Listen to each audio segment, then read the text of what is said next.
तुम यहाँ अचानक इतने दिनों के बाद? वंदना कैसी? बस जिंदा है, इतना समझ। कहाँ है वो? कमरे में डॉक्टर ने नींद का इंजेक्शन दिया हुआ है। लेकिन उसकी हालत ऐसी है कि अब तो नींद का इंजेक्शन भी उस पर असर नहीं करता।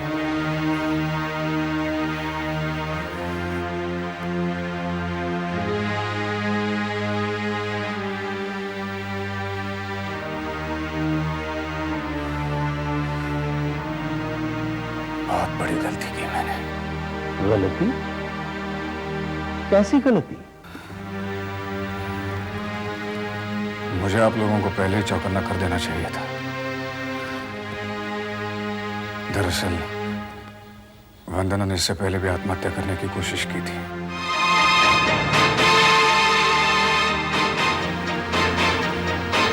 ये क्या कह रहे हो तुम? कब?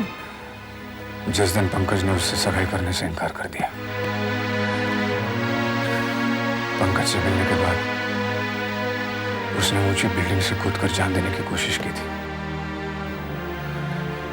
वो तो इत्तेफाक से मैंने उसे देख लिया और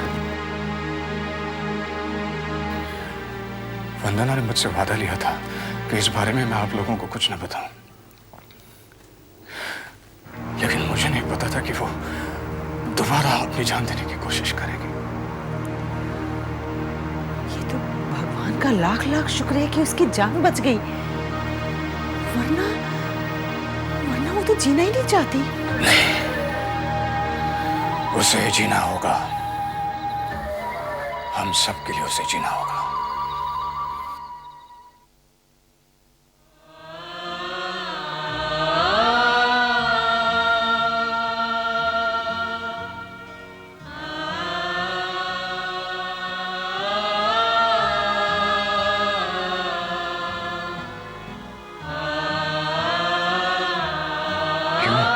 दुश्मन बन बैठी हो वंदना।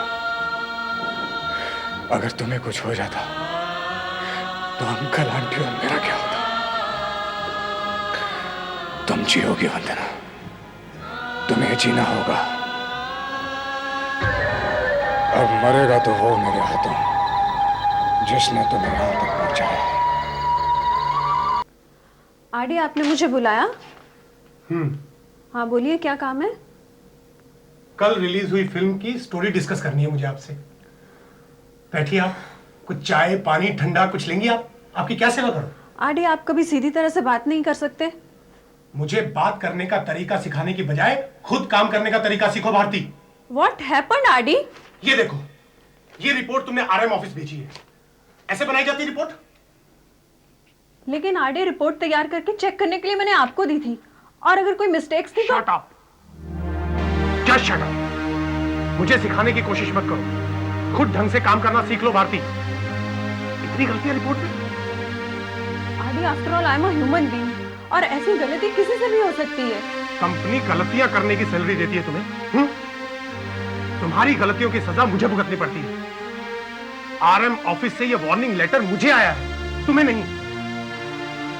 इस ऑफिस से आरएम ऑफिस तक जितनी भी रिपोर्ट्स और डॉक्यूमेंट्स जाते हैं उनकी रिस्पॉन्सिबिलिटी मेरी है, तुम्हारी नहीं भारती। आरडी, वही तो मैं कह रही हूँ, ये रिपोर्ट चेक करने के लिए मैंने आपको दी थी। तुम ये कहना चाहते हो कि मेरी गलती है? आरडी, जितनी गलती मेरी है उतनी आपकी भी है। How dare you! तुम्हारी हिम्मत कैसे हुई? तुम मुझे मेरी गलतियां बताओगे? Get out. एक बात याद रखना भाई, तुम्हारा रेजिग्नेशन लेटर वापस लेना तुम्हारे हाथ में है। अगर कंपनी ने एक बार तुम्हें टर्मिनेशन लेटर इशू कर दिया तो तुम्हारे हाथ में कुछ नहीं रहेगा। मैं चाहूं तो 2 दिन में तुम्हें कंपनी से निकलवा सकता हूं, understand?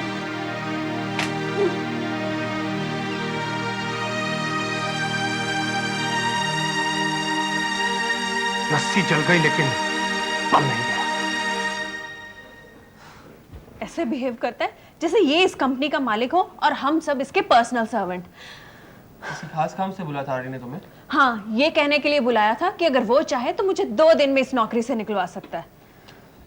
Come on Bharti, take it easy. RD की बातों को इतने सीरियस लेने की कोई जरूरत नहीं है। रजत प्लीज, मुझे तुम कोई दूसरी नौकरी ढूंढ दो, मैं यहाँ और काम नहीं कर सकती। I am sick of this man. कितनी इनसिक्योरिटी है हम लोगों की जिंदगी में, और इसी इनसिक्योरिटी की वजह से कितने समझौते करने पड़ते हैं हमें, अपना सेल्फ रिस्पेक्ट खोकर भी। आज अगर इस शहर में मेरा कोई अपना होता तो क्या जरूरत है मुझे इस इंसान की चार बातें सुनने की। अगर अपनी फैमिली, माँ बाप साथ में हो तो जिंदगी कितनी आसान हो जाती है। अकेली लड़की के लिए हर दिन एक चैलेंज होता है। भारती, मैं इस चैलेंज में तुम्हारे साथ हूँ कि नहीं? आज शाम को तुम क्या कर रही हो? कुछ नहीं, मेरे साथ रिहर्सल पर चलोगी? चलूंगी। डॉक्टर पटेल, मुझसे एक वादा कीजिए। आप ये बात मेरे घर वालों को नहीं बताएंगे कि कुछ महीनों बाद मैं मरने वाला हूँ। विश्राम, ये नामुमकिन है। तुम्हारी बीमारी कोई मामूली नहीं है जिसे तुम्हारे घर वालों से छुपाया जा सके। आज नहीं तो कल तो उन्हें बताना ही होगा। डॉक्टर पटेल, मुझे मौत का खौफ नहीं है, लेकिन मरने से पहले मैं हर पल अपने परिवार वालों के चेहरे पर मौत का खौफ नहीं देख सकता। मैं उन्हें तिल तिल करके मरते नहीं देख सकता। डॉक्टर, मैं तुम्हारे जज्बात समझता हूँ।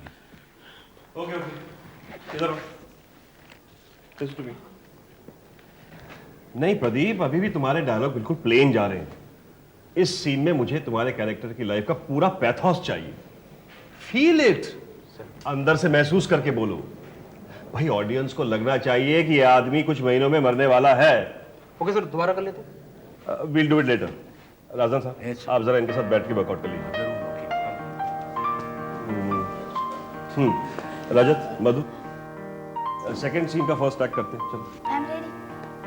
अच्छा, तुम दोनों का डायलॉग याद है ना? विक्रम, तुम्हारे लिखे हुए शब्द मेरी जुबान पर चुटकी में चढ़ जाते हैं। चलो रजत, शुरू करें। या विक्रम, कल से बिना स्क्रिप्ट के रिहर्सल करूंगा यार। Actually today is the last day please. इस सीन के डायलॉग मुझे बराबर याद नहीं है। ओके। अच्छा, you know the mood? Yeah. You are in deep thought.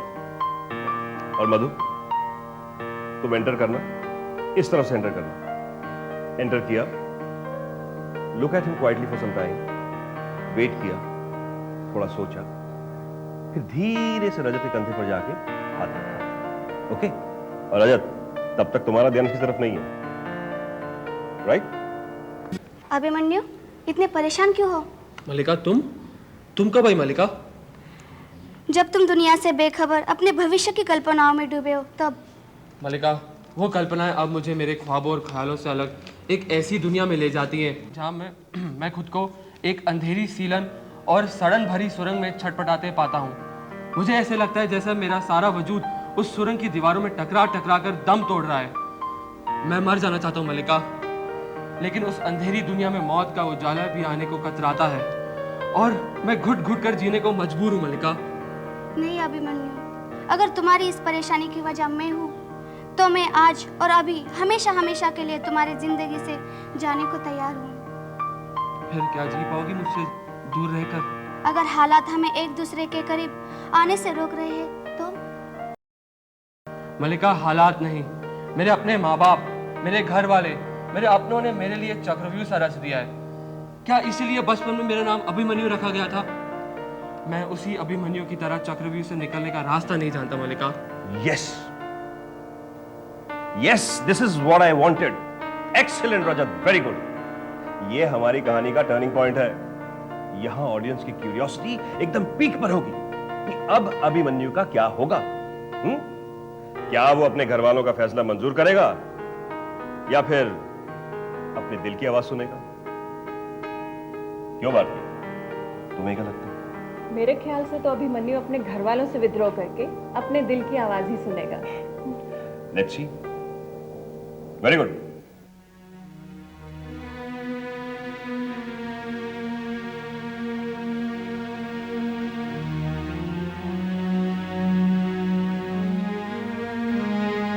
वंदना,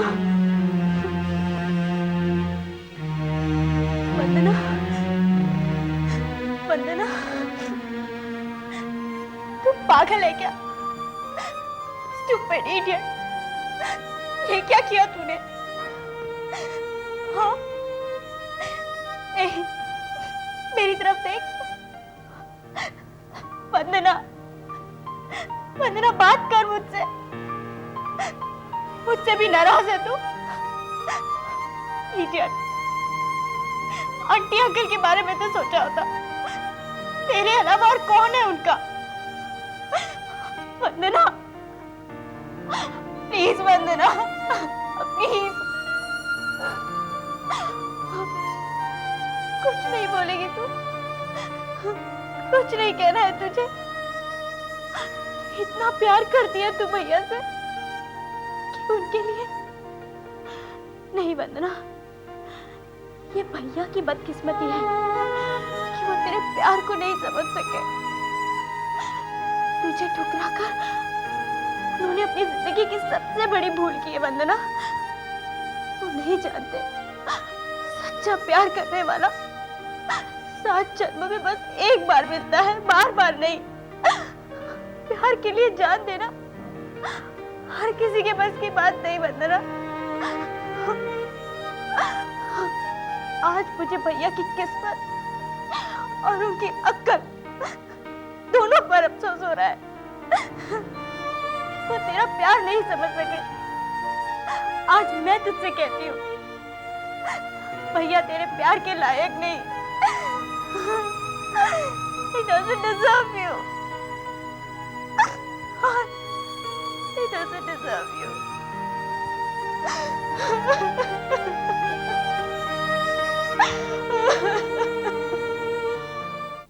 आ?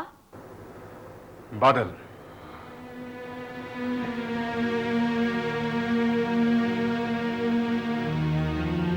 वंदना का मुंह बोला भाई, लेकिन सगी बहन से भी बढ़कर ही। आंटी अंकल 2 दिनों से यही थे, कुछ देर आराम करने के लिए भेजा है घर। आप रश्मि हैं? जी। पंकज की बहन? कितना फर्क है आप में और आपके भाई में। प्यार, मोहब्बत, रिश्तों और जज्बातों की समझ जो आपको है, आपके भाई को बिल्कुल नहीं। आपने ठीक कहा, आपका भाई वाकई बदकिस्मत है। लेकिन एक बात मैं यकीन के साथ कह सकता हूं कि जिस लड़के के साथ आपकी शादी होगी, वह दुनिया का सबसे खुशकिस्मत इंसान होगा।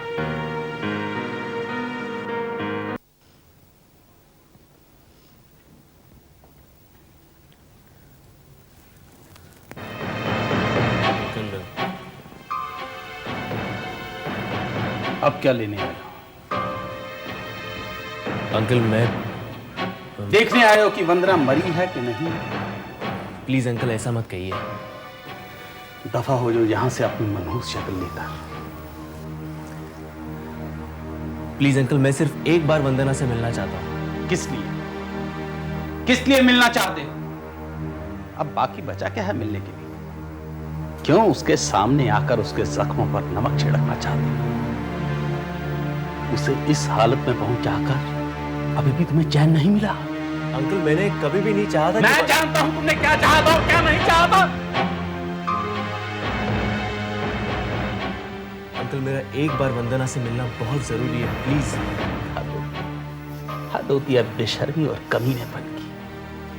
मैं अपनी बेटी पर तुम्हारा मनहूस साया कभी नहीं पड़ने दूंगा। दफा हो जाओ, निकल जाओ यहां से। इससे पहले कि मेरा हाथ तुम्हारे ऊपर उठ जाए। आंटी प्लीज, आप अंकल से कहिए ना। रहम करो हम पर और हमारी बच्ची पर। आज तक बहुत एहसान किए हैं तुमने हमारे ऊपर, आज एक आखिरी एहसान और कर दो। हमारी बच्ची की यादों, उसके सपनों, उसकी नजरों और उसकी जिंदगी में किसी भी रूप में लौटने की कोशिश मत करो, किसी भी रूप में नहीं। तुमने तो उसे मारने में कोई कसर नहीं छोड़ी थी। किस्मत से वो बच गई है, तब उसे और हमें शांति से जीने दो, शांति से, समझे? चले जाओ यहां से, चले जाओ।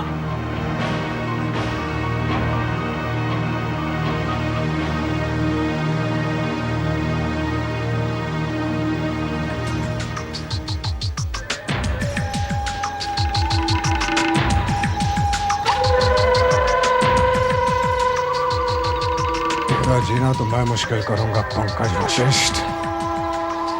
अपनी बहन के एक एक आंसू का हिसाब लूंगा मैं तुझसे।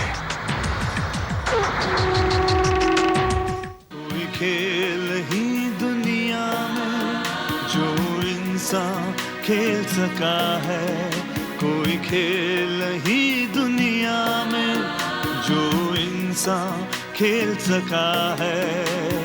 हम सब है उसके पुतले, वो हमसे खेल रहा है।